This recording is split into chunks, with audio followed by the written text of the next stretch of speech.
La première astuce consiste à utiliser l'intérieur de la peau de banane pour cirer les chaussures. Et on voit bien à gauche la chaussure qui a été cirée et à droite la chaussure qui aurait bien besoin d'être cirée.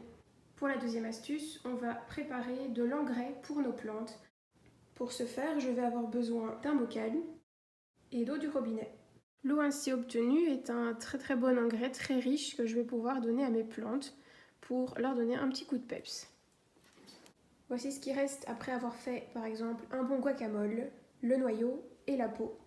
J'utilise ce qui reste à l'intérieur de la peau pour les masques.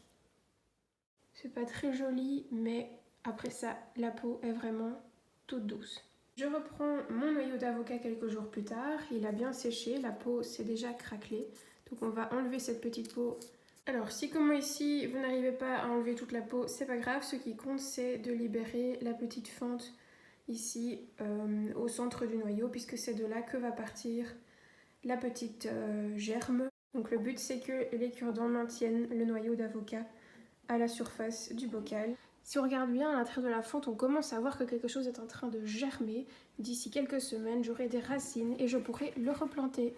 Premier conseil pour éviter le gaspillage avec le citron, c'est de congeler des petites portions de citron, de jus de citron sous forme de glaçons.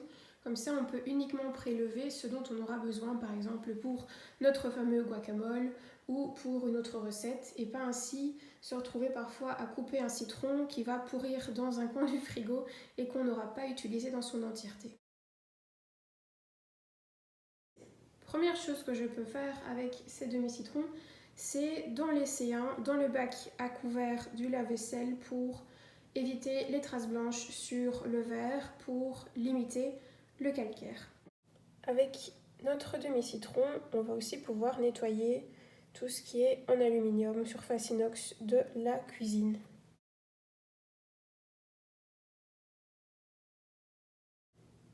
Une fois qu'il ne me reste que mes écorces, je vais les placer dans mon bocal. Je vais remplir le bocal avec du vinaigre et ce mélange va macérer pendant une semaine. Ce que j'obtiens ici est fort concentré. Du coup, quand je vais l'employer dans mon flacon pour le ménage, je ne vais le diluer ici que 1/3 du produit vinaigre macéré et 2/3 d'eau.